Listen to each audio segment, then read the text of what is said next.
मोक्षमार्गस्य नेतारं भेत्तारं कर्मभूरतां ज्ञातारं विश्वतत्त्वानां वन्दे तद्गुणलब्धये। देवादिदेव आदिम तीर्थंकर श्री ऋषभनाथ भगवान की, वर्तमान शासन नायक श्री वर्धमान महावीर भगवान की, परम पूज्य आचार्य गुरुवर श्री विद्यासागर जी महाराज जी की। तत्व सूत्र ग्रंथराज में सप्तम अध्याय का वर्णन चल रहा है।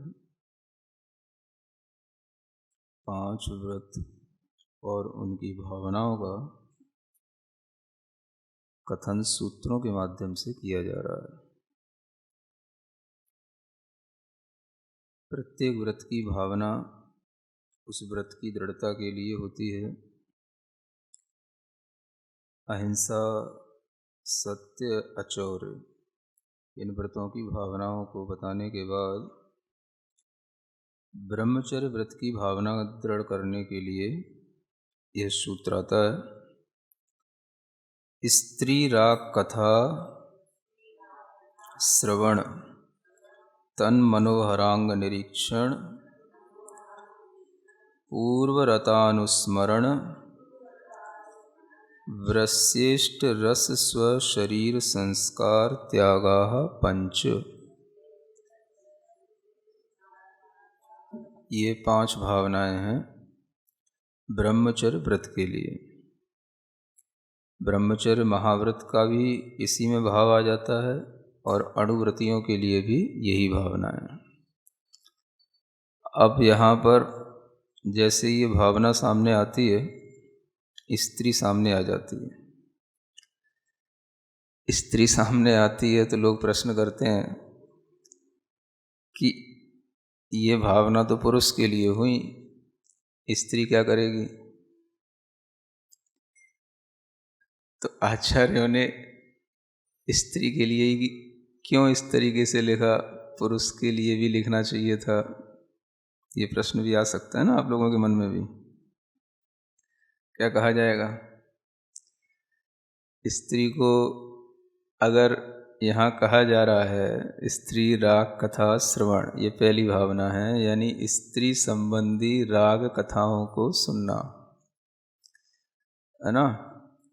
सुनने का मतलब यहाँ पर सुनने का विधान नहीं किया जा रहा है।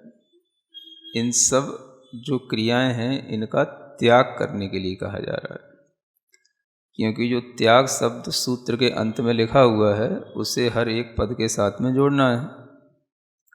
तो स्त्री राग कथा श्रवण त्याग, ये भावना हुई, यानी स्त्री संबंधी राग कथाओं को सुनने का त्याग करना। तो यह कथानक जो है मुख्य रूप से जो होता है यह पुरुष को ही दृष्टि में रख करके किया जाता है, क्योंकि व्रतों में महाव्रती का ही बहुत महत्व है और महाव्रत जो मुख्य रूप से होते हैं वो पुरुष के ही पास होते हैं। अब कोई कहे यारिका भी महाव्रती होती हैं, तो वह सब उपचार से महाव्रत कहा गया है। उसे आप यथा योग्य लगा सकते हैं कि जो स्त्रियां भी हैं अगर वो ब्रह्मचर्य व्रत की साधना करती हैं तो उन्हें यहाँ पर पुरुष संबंधी राग कथा श्रवण का त्याग करना भी इसमें गर्वित है। लेकिन एक कथन एक बार जो किया जाता है वो किसी मुख्यता से ही किया जाता है, और मोक्ष मार्ग में जो मुख्यता है वह मुनि की है, क्योंकि उसके लिए साक्षात मोक्ष मार्ग बनता है, बाकी का तो उपचार से बनता है। इसलिए यहाँ पर मुनि की दृष्टि में या कोई भी क्षुल्लक ऐलक या कोई भी व्रती की दृष्टि रखते हुए कि जो आगे बढ़कर के इस साधना के माध्यम से, इन व्रतों के माध्यम से, गुप्तियों के माध्यम से आगे और अपने सामायिक आदि चारित्र में लीन हो सके, और वही जीव जो है ध्यान आदि के माध्यम से केवल ज्ञान को प्राप्त कर लेता है। तो इस तरह की दृष्टि को रखते हुए यहाँ पर पुरुष की मुख्यता से कथन किया जाता है। तो उसको आप लोग कभी गलत ना समझा करें कि देखो शास्त्रों में पुरुषों की ही मुख्यता रहती है, स्त्रियों की तो कोई बात ही नहीं है, और पुरुषों को ही समझाने के लिए लिखा जाता है, स्त्रियों की हमेशा निंदा की जाती है। इस तरह से आप ना सोचा करें। आप ये सोचा करें कि मोक्ष मार्ग में मुख्यता जो है वो पुरुष की है, क्योंकि केवल ज्ञान भी अगर प्राप्त होता है तो साक्षात पुरुष को ही प्राप्त होता है। अब जो सूत्र हैं वो सूत्र तो सार्वकालिक होते हैं, ऐसा तो नहीं है कि पंचम काल के लिए सूत्र हों, चतुर्थ काल के लिए दूसरे सूत्र हों। सूत्र तो सार्वकालिक होते हैं। तो जो सूत्र अभी इस पंचम काल में भले ही आपके लिए वह पंचम काल की अपेक्षा से आपको सोचने में आ रहे हैं, लेकिन वो सूत्र तो सर्वकाल इसी तरह से रहेंगे। तो ब्रह्मचर्य व्रत की भावना चतुर्थ काल में भी धारण करने वाला कोई होगा तो यही भावना करेगा। तो केवल ज्ञान प्राप्त करना ये चूँकि पुरुष के लिए ही संभव होता है, व्रतों के माध्यम से, ध्यान आदि के माध्यम से अपने सामायिक चारित्र में लीन होना ये पुरुष के लिए ही संभव होता है। इसलिए यहाँ पर पुरुष की मुख्यता से ही यह भावना कही जाती हैं। किंतु जो स्त्रियां भी इस तरह के व्रत का पालन करती हैं, वो अपने विपरीत भाव को समझ करके उसकी जगह पर पुरुष शब्द लगा करके अपना भाव उसमें व्रत में जोड़ सकती हैं, उसमें कोई बाधा नहीं है। तो ये मुख्य गौड़ व्यवस्था इसी को बोलते हैं कि यहाँ पर पुरुष की मुख्यता क्यों है, क्योंकि पुरुष साक्षात मोक्ष मार्ग के लिए तैयार रहता है और पुरुष को ही साक्षात केवल ज्ञान की प्राप्ति भी होती है। इसलिए उसी दृष्टि से ये यहाँ पर व्रत आदि के दोष भी बताए जाते हैं और उनकी भावना ही बताई जा रही है। तो यहाँ पर कहा जा रहा है राग कथा का श्रवण, किसी भी तरह से पुरुष के लिए स्त्री के संबंधी और स्त्री के लिए पुरुष संबंधी राग कथा का श्रवण करने का मतलब यह है कि अगर हम किसी की कथा सुनते हैं, किसी के बारे में ज़्यादा चर्चा करते हैं या चर्चा सुनते हैं, तो उससे भी हमारे अंदर एक राग की प्रवृत्ति पैदा हो जाती है। कई कथानकों में ऐसा देखने को मिलता है कि जैसे कोई नारद जी हैं या कोई और व्यक्ति है, कहीं कोई स्त्री को देखा और उसके रूप सौंदर्य का वर्णन किसी राजा से जाकर के कर दिया, तो राजा भी उसको पाने के लिए लालायित हो गया। तो कथा करने मात्र से ही राग पैदा हो जाता है। इसलिए आचार्य यहाँ कहते हैं आप इस तरीके की कथाओं में इंटरेस्ट ना लें, है ना। अगर कभी कुछ सुनने में आ भी जाए तो जैसे ही ये पता पड़े कि ये कथा उस संबंधी है और ये कथा में हमारे अंदर इंटरेस्ट बढ़ रहा है, तो उस कथा को या तो सुनना रोक दिया जाए या जो व्यक्ति सुना रहा है उसको रोक दिया जाए और अपनी बात को चेंज किया जाए कि ये सब तो विकताएँ हैं, इनमें क्यों इंटरेस्ट लेना। तो ये सब विकताओं को समझ करके इस तरह के इंटरेस्ट अगर बढ़ते हैं तो राग बढ़ता है, और जहाँ ये इंटरेस्ट नहीं रहता वहाँ पर कोई राग नहीं रहता। तो यहाँ पर पहली ये भावना है जिससे इंटरेस्ट बढ़ता है स्त्रियों में उनके प्रति राग के कारण से, तो वो बहुत कुछ उनके संबंध में चर्चा सुनने से बढ़ता है। कोई अगर आपको किसी के बारे में कोई बात रूप सौंदर्य संबंधी बताए और आपका मन उसमें लगे, तो ये समझना कि ये हम जो है अब गलत ट्रैक पर हमारा मन जा रहा है। तो उसी को त्याग करने के लिए यहाँ कहा जा रहा है। दूसरी भावना है तन मनोहरांग निरीक्षण, है ना। उनके रूप सौंदर्य को, उनके शरीर के अंगों का निरीक्षण माने बार बार देखना, है ना। एक तो आप लोग जानते ही हैं, जैसे आपकी भाषा में समझाएं तो एक होता है देखना और एक होता है ताकना, ऐसा कुछ बोलते ना, है ना। टकटकी लगा करके देखना, है ना, वही ताकना हो जाता है जब टकटकी लगा करके देखी जाए तो देखना तो अब संभव हमेशा ही रहेगा, क्योंकि बिना देखे तो कभी संभव ही नहीं हो सकता।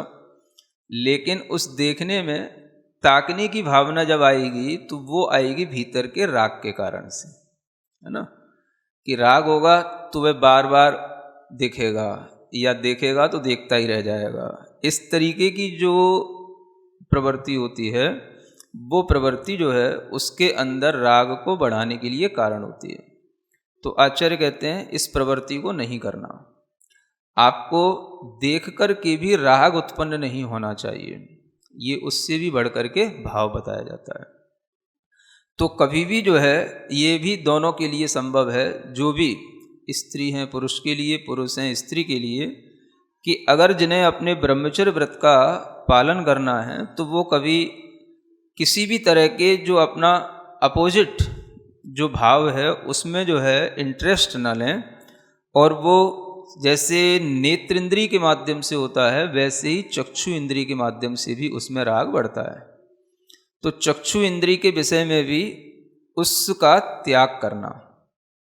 इसलिए निरीक्षण का मतलब यहाँ पे बताया गया, बार बार जिससे हम किसी चीज़ को देखते हैं तो उससे हमारे अंदर राग की प्रवृत्ति बढ़ती है और वही राग हमारे लिए घातक हो जाता है। फिर तीसरी भावना बताई जा रही है पूर्व रतानुस्मरण, है ना। पूर्व रतानुस्मरण का मतलब है पूर्व में कोई जो भी भोग भोगे गए हैं, कोई भी काम चेष्टाएं की गई हैं, उनका मन में स्मरण लाना, यह भी ब्रह्मचर्य के लिए घातक होता है। तो जो व्रती होते हैं वो अपनी पूर्व की किसी भी बात को बार बार ध्यान में लाना भी इष्ट नहीं समझते हैं, क्योंकि यह भी जो है एक मानसिक अभ्रम कहलाता है। और चौथी भावना है वृस्य इष्ट रस का त्याग, है ना। दो चीज़ें बताई गई इसमें, एक वृस्य रस होते हैं और एक इष्ट रस होते हैं, यानी ये भोजन पान संबंधी बातें हैं। ऐसे कुछ रस का मतलब रस ही नहीं होता, जिससे रस बनता है वो सब रस ही कहलाता है, चाहे वो अन्न हो, भोजन किसी भी तरह का हो। वृस्य का मतलब होता है गरिष्ठ, जिससे कि बहुत ज़्यादा उस भोजन को करने के बाद में एक उन्मत्तता पैदा हो जाए। ऐसे गरिष्ठ भोजन होते हैं जो बहुत गर्म होते हैं या बहुत वायु कारक जो भोजन होते हैं, उनसे भी जो है इस तरह की चित्तवृत्तियाँ उत्तेजित हो जाती हैं।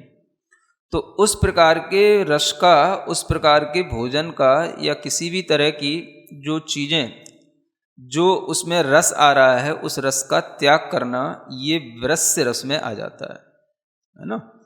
ज़्यादा कहना चाहिए गरिष्ठ चीज़ें आप जानते ही होंगे, सभी लोग सेवन भी करते हैं, और ये चीज़ों में सामान्य चीज़ें ही होती हैं, लेकिन अगर इन्हें ज़्यादा घोंट दिया जाए, ज़्यादा कुछ अच्छा बना दिया जाए तो वो ज़्यादा गरिष्ठ हो जाती हैं। तो ये वृस्य रस में आ जाता है। और इष्ट रस से भी होता है, अगर आपको कोई चीज़ ज़्यादा इष्ट है तो वो इष्ट रस भी आपके मन को इस तरह से नुकसान पहुंचाएगा, बार बार आपका मन उस इष्ट रस के कारण से अपने स्वभाव में नहीं लगेगा, वो देह में आपका मन लगेगा, क्योंकि आप देह को पुष्ट करने के लिए या देह की इच्छा का पूर्ण करने के लिए आप उस इष्ट रस का सेवन करते हैं। तो इष्ट रस कुछ भी हो सकता है, जिसके लिए जो कुछ भी इष्ट हो वो उसके लिए इष्ट हो सकता है, और उस इष्ट रस के त्याग से भी उसका ब्रह्मचर्य अच्छा पलता है। और पांचवी चीज है स्व शरीर संस्कार त्याग, है ना। अगर आप ब्रह्मचर्य का पालन कर रहे हैं तो ब्रह्मचर्य का मतलब ही होता है शरीर को कुछ भी नहीं समझना, शरीर को एक शव की तरह देखना। सही ब्रह्मचर्य का पालन कब होगा? जब शरीर को एक शव की तरह देखा जाए। अब शरीर में बचा ही क्या? ब्रह्मचर्य का मतलब ही होता है कि शरीर से कोई राग नहीं होना। तो जो व्यक्ति शरीर के ही राग में आनंद लेगा तो फिर उसके लिए ब्रह्मचर्य की भावना बचेगी नहीं। तो इसलिए यहाँ कहा जाता है कि अपने शरीर के संस्कारों का भी त्याग करना होता है। शरीर को संस्कारित करने का मतलब बहुत ज़्यादा उसको सजाना, बहुत ज़्यादा उसको बनाना, तरह तरह के कॉस्मेटिक का उपयोग करना, ओवटन वगैरह लगा करके, और बहुत सारे आजकल फेशियल चीज़ें आती हैं तो उन सब के उपयोग से भी जो है शरीर का क्या किया जाता है?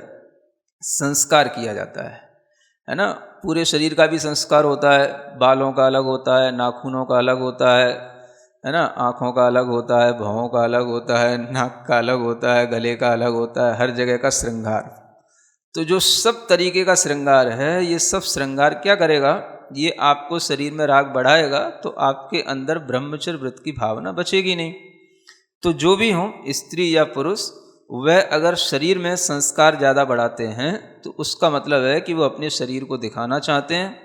और शरीर को दिखाने का मतलब ही है कि हम अपने शरीर से भी राग रखते हैं, तभी हम दूसरे के अंदर राग पैदा करने के लिए उस शरीर को इस तरीके से संस्कारित कर रहे हैं।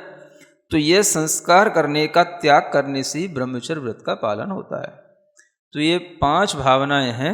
जो लोग भी इस तरह के व्रतों में आगे बढ़ते हैं उन्हें इन 5 भावनाओं को बार बार भाना चाहिए।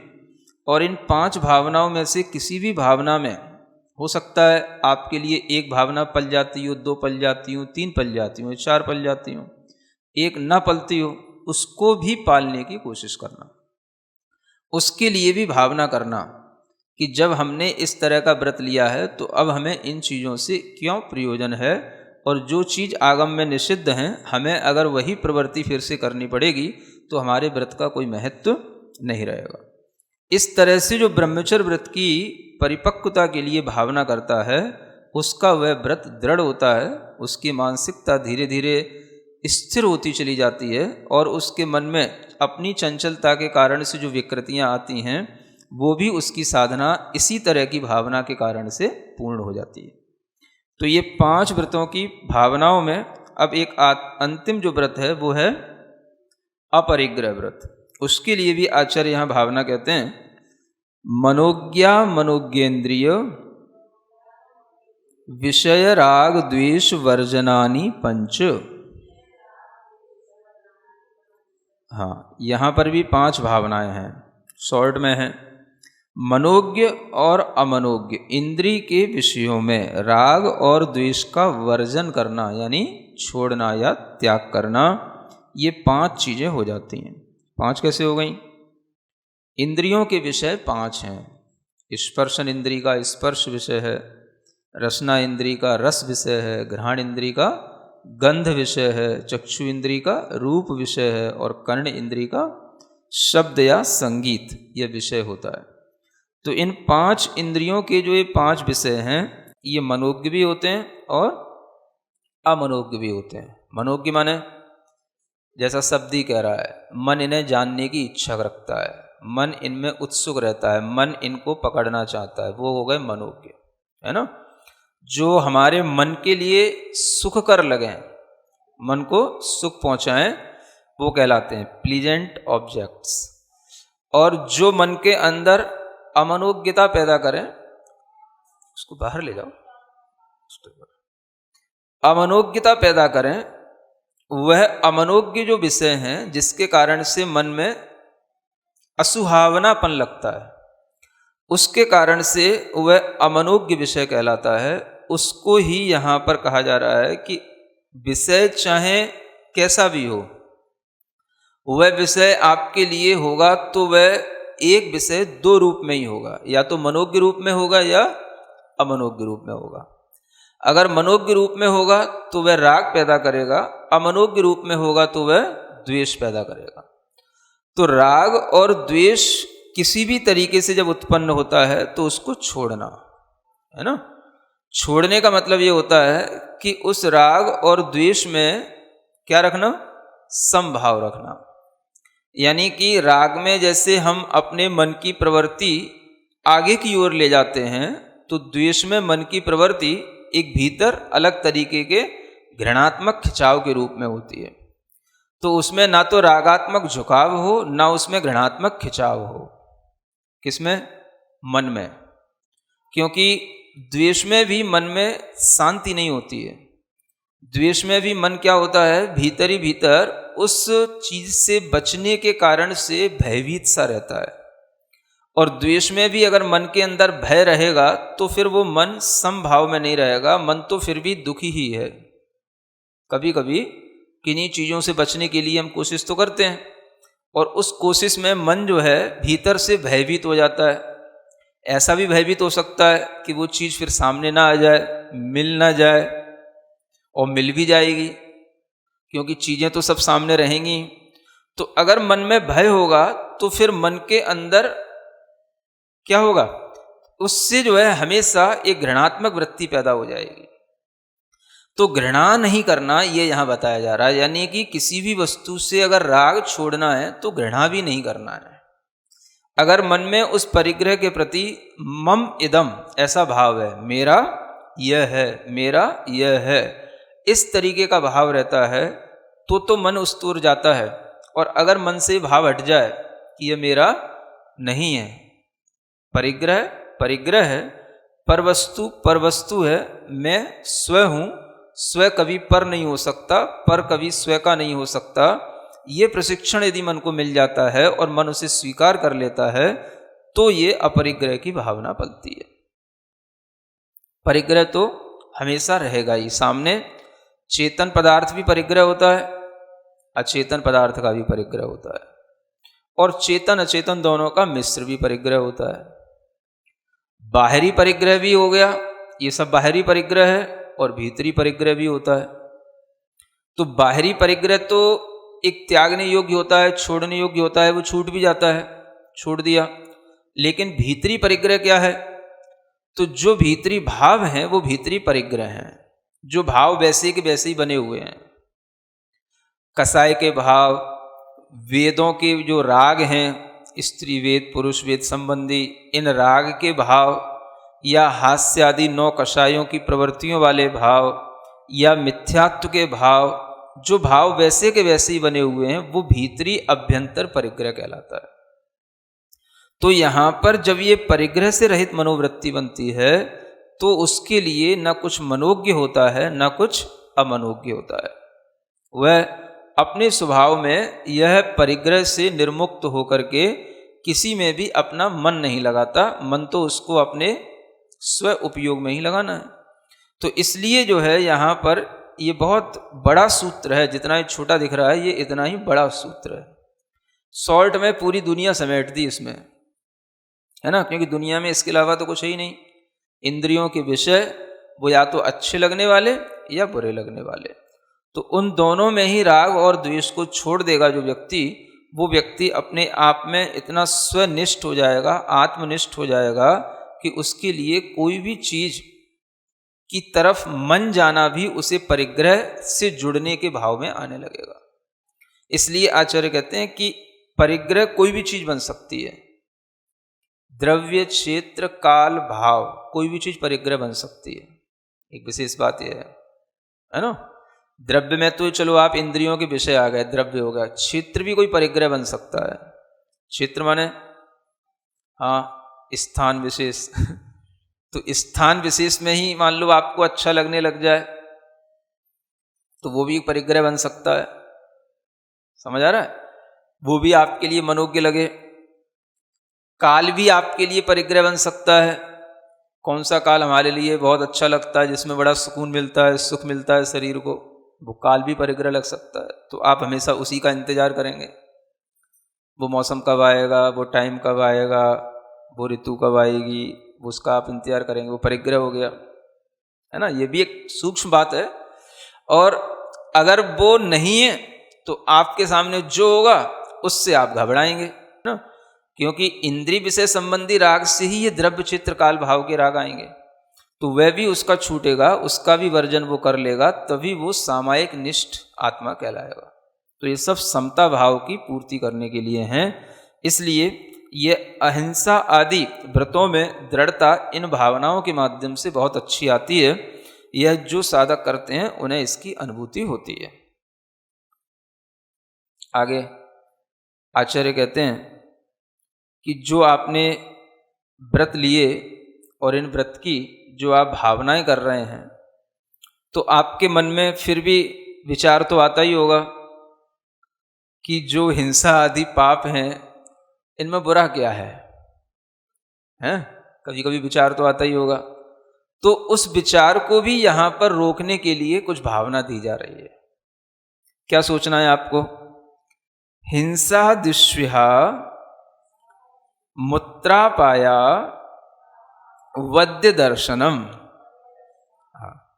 अब ये सब कुछ बताने के बावजूद भी यदि आपके लिए ऐसा लगता है कि हमारा अभी भी अहिंसा आदि भावों में दृढ़ नहीं हो रहा है मन, तो आचार्य कहते हैं ये भी एक विचार करके देखो, इसको भी सोचो। अगर हम हिंसा में प्रवृत्ति करते हैं, हिंसा आदि माने सब में सोचना, हिंसा में, झूठ में, चोरी में, कुशील में, परिग्रह में, तो इनमें प्रवृत्तियां अगर अधिक होती हैं तो इह और अमूत्र यानी इस लोक में, और अमूत्र माने परलोक में अपाय और अवध्य देखा जाता है ना। अपाय का मतलब होता है कि इस लोक में तो आपके लिए उससे दुख होगा।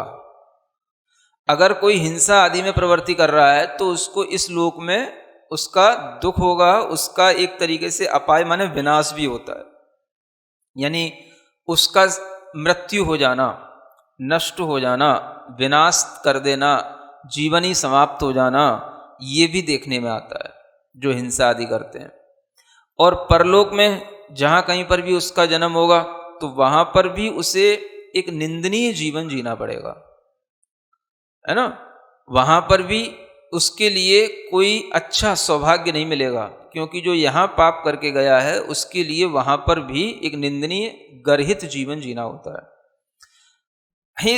इस भावना को हम यहाँ पर इस रूप में देखें कि जो हिंसा आदि 5 हैं ये हमारे लिए दुख भी देने वाले हैं, हमारे जीवन का नाश भी करने वाले हैं, और इनसे हमें निंदा भी मिलती है, इनसे लोक में हमारे लिए बहुत जुगुप्सा या गरहा का भी हमें पात्र बनना पड़ता है। तो ये विचार करके भी आप जो है इस हिंसा आदि से अपने मन को दूर रख सकते हैं, यानी हिंसा आदि 5 पापों के दोषों को आप दुनिया में देखें, और अगर ये दोष बढ़ते चले जाते हैं तो कहाँ तक स्थिति पहुँच जाती है आप देखते ही हैं। परिग्रह को आप अच्छा मानते हैं, लेकिन जब उसी परिग्रह की लालसा में परिग्रह बढ़ता चला जाता है और बाद में जब कोई चीज़ें पकड़ में आती हैं, भंडाफोड़ होता है, किसी भी तरीके के लोग जो है राजनीतिक लोग जब छापा मारते हैं, किसी भी तरीके से आक्रमण होता है, तो फिर उस समय देखो कैसी निंदा, पेपर में फोटो तो अपने आप आ ही जाएगा, आप नहीं भी देंगे तो भी आ जाएगा, है ना। तो फिर जो है जीवन भर कमाया हुआ जो यश था वो सब अपयश में थोड़ी देर में बदल जाता है। तो इस तरह का विचार करते हुए इन प्रवृत्तियों से अपने को बचाने के लिए इनके ये दोष देखना, इस लोक में हमेशा इन परिग्रहों में आसक्त जीवों को दुख भोगना पड़ता है, और जो व्यक्ति इनमें अत्यधिक आसक्ति के कारण से प्रवृत्ति करते हैं उन्हें तरह तरह के दंड भी भुगतने पड़ते हैं, जेल भी जाना पड़ता है। और इन प्रवृत्तियों में जो आसक्त रहते हैं, ज़्यादा आसक्त हो गए तो वो तरह तरह के अराजक आतंकवादी बन जाते हैं, उनके लिए तो कभी भी मृत्यु सामने ही खड़ी रहती, मृत्यु, उनका जीवन तो कुछ जीवन होता ही नहीं। तो ऐसी चीज़ों को सोच करके इनसे दूर होना, ये आचार्यों ने यहाँ पर एक बहुत अच्छा चिंतन दिया है। और इससे भी मन ना माने तो फिर एक और बात कह रहे हैं अब देखो कितने उपाय कहे गए हैं। आप कहते हो महाराज मन को समझाने के कुछ तरीके बताओ, मैं कहता हूँ कि ये 5 व्रतों की 5 भावनाएं, और उसमें से भी ये 2 भाव जो हैं 8वें और 9वें सूत्र के, ये विशेष हैं, है ना। कितने कि अब अगर आपको ये 9वां और ये 10वां सूत्र ध्यान में रहे, दुःखमेव वा, 10वां सूत्र क्या है, दुःखमेव वा, यानी ये सब दुख ही हैं। आप हिंसा आदि 5 पापों में प्रवृत्ति करें तो उसे दुख ही रूप में देखें। प्रवृत्ति करने में भी दुख होगा और प्रवृत्ति के बाद में भी जो आपको अनुभूति होगी उसमें भी दुख होगा, इसलिए दुख ही कहा गया है। दुख ही का मतलब ये होता है दुख का ही कारण है, और दुख देने वाले भी हैं और दुख रूप भी हैं। तो जब आप हिंसा में प्रवृत्ति करेंगे तब देखें आप कितना दुख होता है आपके अंदर। जब आप किसी जीव को मारें, वध करें, आपको पहले बहुत कसाई करनी पड़ती है अपने अंदर, अपनी भावों में कितनी कसाई लानी पड़ती है, उतना दुख पैदा करना पड़ा, तब आप किसी को दुख दे पाएंगे। झूठ भी बोलेंगे तो भी आपको अपने मन में बहुत ज़्यादा सोचना पड़ेगा कैसे उसको झूठ बोलना, किस भाव से झूठ बोलना है, कैसी एक्शन करके झूठ बोलना ताकि उसको झूठ भी झूठ समझ में ना आए। चोरी करने वाला तो कितना डरा हुआ रहता ही है, कुशील करने वाले के लिए तो दुख देखने में ही आता है, और परिग्रह करने वाले को दुख देखने में नहीं आता। परिग्रह रखने वाले का दुख किस रूप में रहता है? तो उसका दुख तब देखने में आता है जब उसका परिग्रह नष्ट होने लग जाता है या उस परिग्रह की चिंता में वो डिप्रेशन में जाने लग जाता है ना। इकट्ठा करते हुए या सेवन करते हुए कभी कभी आपको लग सकता है कि इन चीजों में सुख है, लेकिन जब इनका सेवन करने के बाद जब अनुभूति की जाती है तो इसमें दुख ही आपको प्राप्त होगा। इसलिए कोई भी चीज जो ये रूप 5 रूप में है, वह 5 रूप में जो प्रवृत्तियां एक आवश्यकता से अधिक या अव्रत के रूप में जो सामने आती हैं तो वे दुख के ही कारण से आती हैं, दुख ही देती हैं। कोई भी चीज हो तो इस तरह से दुख के रूप में इनको देखो। 5 ही पाप हैं, पाप ही दुख हैं, ये दुख के कारण हैं और दुख ही इनका एक फल है और उस फल से फिर दुखी ही होना होता है। इस तरह से अगर हम विचार करें तो इन 5 पापों से हम विरत रह सकते हैं, विरक्ति धारण कर सकते हैं। यानी ये हमें बहुत अच्छा एक कहना चाहिए, परीक्षा देने से पहले एक कोर्स दिया जाता है कि उस कोर्स को करने के बाद में आप परीक्षा देने के लायक बन सकते हैं। एक तो आपने एडमिशन ले लिया और फिर एक एडमिशन मिलने के बाद में फिर आपको परीक्षा के योग्य कोर्स, एक तो एडमिशन मिल गया क्लास का कोर्स है ना, फिर आपको कोई इस तरीके से कहे देखो भाई आप परीक्षा देने के लिए ये चीजें तैयार करें, है ना, तो आप अच्छे ढंग से पास हो जाएंगे। तो मुझे ऐसा ही समझ में आता है, एक तो ये कहा गया कि आप व्रत ले लें, तो आपने व्रत ले लिए, ये तो आपका कोर्स हो गया, क्लास का कोर्स हो गया। अब व्रत लेने के बाद में मन फिर वहीं पे जाता है, या मन ऐसा करता है या वैसा करता है, ऐसा नहीं होता वैसा नहीं होता, जो तमाम तरह की मन में बातें आती हैं। तो उसके लिए आचार्य कहते हैं अब आप इस कोर्स को अपनाओ। 5 भावनाएं, उसके आगे जो ये 9वें और 10वें सूत्र में 2 चीजें और दी हैं, इन 7 भावनाओं को ध्यान में रखते हुए अपने मन को हिंसा आदि 5 पापों से हटाओ, तो तुम्हारा व्रत बिल्कुल जो है स्थिर हो जाएगा। फिर तुम्हें व्रत कभी भी बुरा नहीं लगेगा, या ऐसा नहीं लगेगा कि व्रत लेकर के हमने गलती कर ली। समझ आ रहा है ना? ऐसा भी लगता है लोगों को, व्रत लेकर के गलती कर ली है। हाँ, व्रत लेकर के हम फंस गए, है ना, व्रत लेकर के हम परेशान हो गए। हाँ, तो करेस्पॉन्डिंग कोर्स भी उसी के सपोर्ट के लिए होता है ना, जो मेन सब्जेक्ट होता है, मेन कोर्स होता है, उसी के लिए होता है। तो आप इसको इसी रूप में देखें, ये बहुत अच्छी, इसलिए देखो आचार्यों ने कितनी मेहनत की है हम लोगों के साथ में कि आप इस तरीके की भावना भाएंगे तो आपका मन जो है बिल्कुल स्थिर रहेगा। ये कितना अच्छा मनोविज्ञान है ना। मन को कैसे लगाया जाए, मन को कौन सा ज्ञान दिया जाए, इस तरह का मनोविज्ञान आचार्य जानते थे। तो उन्होंने ये भावनाएं बता करके हमें संसार का स्वरूप दर्शन करा करके व्रतों में मन लगाया है ना। इस तरह की ये भावनाएं ही व्रतियों के लिए उपयोगी हैं। इनमें ज़्यादातर आप देखेंगे सभी भावनाएं एक तरह की निषेधात्मक हैं, है ना। कैसी हैं? इनसे बचो, इनसे बचो, ये नहीं करो, ये नहीं करो, ये नहीं करो, है ना। ज़्यादातर सभी में देखेंगे ज़्यादातर क्या है, रोकने रूप हैं, मन को रोकने रूप हैं। तो मन को रोकने के लिए मन को समझाना पड़ता है, तो उसमें भी एक परिश्रम होता है। और वो जो परिश्रम अगर थोड़ा सा सफल हो जाता है तब फिर मन के लिए कुछ विधेय रूप भी भाव दिए जाते हैं, है ना। वो भाव आपको कल बताए जाएंगे, है ना। हाँ, आज इतना जो है इसमें जहाँ जहाँ पर आपको ये लगे कि ये नेगेटिव रूप में है, वो नेगेटिव भी अपने लिए अच्छा है। समझ आ रहा है? क्योंकि नेगेटिव भाव भी जो होता है वो किसी से बचने का भाव होता है, लेकिन उससे बचकर के ही हम कुछ अपनी रक्षा कर सकते हैं। तो इस भावों को आप इसी तरीके के रूप में देखें, ये बचाने वाले भाव हैं, और बच करके अब हम क्या करें तो वो आपको फिर बाद में बताए जाएंगे, बचने के बाद कौन सी भावना करनी है आपको। सिरिजिण वाणी जग कल्याणी, जग जन मद तम मोरी, जणमण हारी गढ़हर हारी, जम जरा भव रोग हरि। तिथियराणम दिव्यझुणिम जो पड़ई, सुणई मय्ये धारई। णाणम सौखमणन्तं धरिय, सासद मोक्ष पदम पावई। सासद मोक्ष पदम पावई।